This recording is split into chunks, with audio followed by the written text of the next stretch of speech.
हम जो है ऐसे ही प्रतिनिधि को लाएंगे जो मेरे लिए काम करे। कोई मन से नहीं काम करना चाहता है। अगर योगी जी उत्तर प्रदेश से हट रहे हैं तो ये बहुत बड़ी बात होगी। अयोध्या में बीजेपी का जो भी पराजय हुआ वो वहाँ के कार्यकर्ता या वहाँ के जो प्रतिनिधि थे उनके वजह से हुआ। नमस्कार, आप देख रहे हैं लाइव यूपी न्यूज़ 24 और मैं हूं आपके साथ सोनल तिवारी। और आज हमारे साथ हमारे चैनल में मौजूद हैं डॉक्टर दयाशंकर सिंह। तो ये बहुत ही अच्छी पकड़ रखते हैं राजनीतिक मुद्दों पर। तो आइए चलिए इनसे कुछ बात करते हैं। लोकसभा चुनाव के जो नतीजे आए हैं उसी से मिलते जुलते कुछ सवाल पूछते हैं और जानते हैं इनकी क्या राय है उस पर। तो सर, आपका बहुत बहुत स्वागत है हमारे चैनल में। और सबसे पहला सवाल जो मैं आपसे पूछना चाहूँगी वो यही है कि जो नतीजे निकले हैं, जैसे कि बीजेपी को जो सीटें मिली हैं और इंडिया गठबंधन, उससे आप कितना संतुष्ट हैं? देखिए, हम उससे एकदम संतुष्ट नहीं हैं जी। क्योंकि हमारे कार्यकर्ता, हमारे जो भी पदाधिकारी हैं, उन्होंने तो अपना भरपूर मेहनत किया और हम लोगों का साथ भी दिए। लेकिन चूंकि जनता जनार्दन का ये वो था कि हम जो है ऐसे ही प्रतिनिधि को लाएंगे जो मेरे लिए काम करे। चूँकि काम करने का तरीका लोगों का अलग अलग हो चुका है। कोई मन से नहीं काम करना चाहता है और सब लोग चाहते हैं कि हम अगर जीत जाएं, विजयी हो जाएं, तो हम चुपचाप अपने घर चले जाएं या अपने काम में मतलब ख्याल रखें। तो हम आपसे यही कहेंगे कि जो भी हम लोगों को मिला है रिजल्ट, वो एकदम अच्छा नहीं है और उसको कतई हम बर्दाश्त करने वाले भी नहीं हैं कि ऐसे हम लोगों को वो मिले, मतलब ये जो नतीजा मिला है।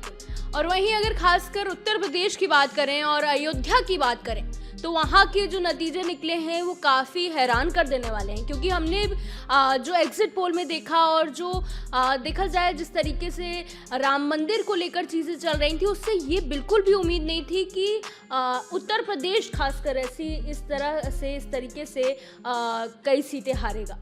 तो आपको उस पर क्या लगता है, क्या कुछ कारण हो गए कि उत्तर प्रदेश और अयोध्या से बीजेपी हार गई? देखिए, ऐसा है, अयोध्या का जो है, अयोध्या में बीजेपी का जो भी पराजय हुआ वो वहाँ के कार्यकर्ता या वहाँ के जो प्रतिनिधि थे उनके वजह से हुआ। इसमें ना श्री रामचंद्र जी का कोई वो है, क्योंकि श्री रामचंद्र जी को पूजते सारी दुनिया है, हम लोग भी पूजते हैं। उनके ऊपर हम लोग भरोसा करते हैं कि हमारे भगवान हैं, हमारे देवता हैं, वो हमारी रक्षा करेंगे।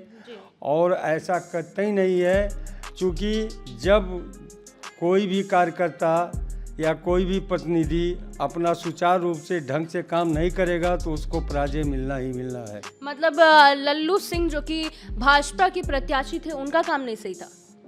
अब ये तो आप खुद ही समझ जाइए कि किस काम से, किस वजह से ऐसा हुआ।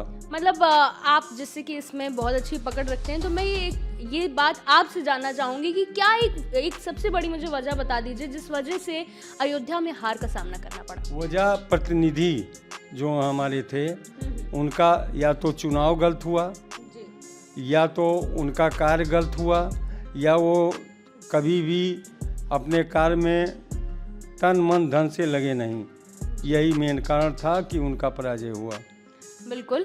और वहाँ से हम वहाँ की जनता से भी हमने कई बार बात की, तो हमें यही पता चला था चुनाव से पहले कि वो आते ही नहीं है, लोगों से, जनता से मिलने ही कभी नहीं पहुँचे। यही चीज़ है। अगर वो आते, जनता का दुख, उनके जो भी समस्याएं हैं उसका निवारण करते या उसमें साथ देते तो जनता उनका जरूर साथ देती। बिल्कुल सही बात है। और वहीं उत्तर प्रदेश के नतीजे आने के बाद कई लोग ऐसे भी सवाल उठा रहे हैं कि क्या अब योगी जी को हटा दिया जाएगा उत्तर प्रदेश से? ऐसा नहीं है। अगर योगी जी उत्तर प्रदेश से हट रहे हैं तो ये बहुत बड़ी बात होगी, क्योंकि तब उस समय उत्तर प्रदेश में बीजेपी का नाम और निशान नहीं रहेगा। क्योंकि एक जोगी जी ऐसे हैं जो उत्तर प्रदेश को देख रहे हैं और उसको लेके चल रहे हैं। जोगी जी का कोई मिसाल नहीं है कि जोगी जी को कोई हटा पावे या कोई वो कर पावे। बिल्कुल सही बात है। और इसी बीच ऐसे भी सवाल उठ रहे हैं कि इस बार पीएम का चेहरा जो होगा एनडीए की तरफ से वो मोदी जी नहीं होंगे, तो इस पर आपको क्या लगता है? नहीं, ऐसा कुछ नहीं है, मोदी जी ही पीएम होंगे, क्योंकि मोदी जी के बस का है भी कि वो इंडिया को चला सकें।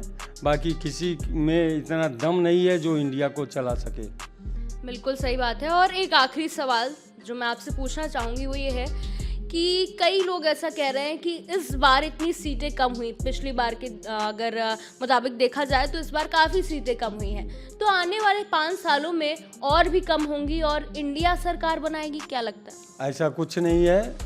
अब जो है सबको मिल गया है कि हमारी जो है जो भी हमारी सीटें कम मिली हैं उसमें कारण क्या रहा, जो हमारे प्रतिनिधि बनाए गए उनमें क्या कारण था, और प्रतिनिधि का जो चुनाव हुआ वो गलत हुआ, पूर्णतया गलत हुआ। कोई भी नेता 5 साल के बाद एक बार आए तो उसको जनता कभी नहीं चुनेगी। बिल्कुल सही बात है। तो बहुत बहुत धन्यवाद डॉक्टर आपका। और इसी बीच मैं आप लोगों को ये भी बताना चाहूँगी कि ये बहुत ही समाज सेवक भी हैं और आपके कई हॉस्पिटल भी हैं, तो हमारी जनता को ज़रा उस बारे में भी बताइए। मैं हॉस्पिटल चलाता हूँ केवल जनता का दुख, जनता की बीमारियों को, और जिसके पास जनता के पास पैसा नहीं उनका भी इलाज करता हूँ। मैं अपनी एम्बुलेंस से फ्री ऑफ कास्ट उनको घर तक पहुँचाता हूँ या उनको घर से रिसीव करता हूँ बीमार होने के बाद। और मैं हमेशा सबको कंबल या जो भी बर्तन या जो भी चीज़ें होती हैं वो मुहैया कराते हैं, क्योंकि मैं कभी नहीं चाहता हूँ कि जनता हमारी कहीं दुखी रहे या भूखी सोए या उसका कोई जो है कष्ट दूर करने वाला ना हो। मेरे पास जितनी सामर्थ्य है मैं उतना जनता के लिए करना चाहता हूँ और करता हूँ। बहुत बहुत बहुत अच्छी बात है, क्योंकि आजकल ऐसे लोग काफ़ी कम ही देखने को मिलते हैं, तो बहुत अच्छी बात है। और मैं यही चाहूँगी कि आप इस चीज़ को हमेशा आगे बढ़ाए रखिए। और बहुत बहुत धन्यवाद हमारे चैनल में आने के लिए।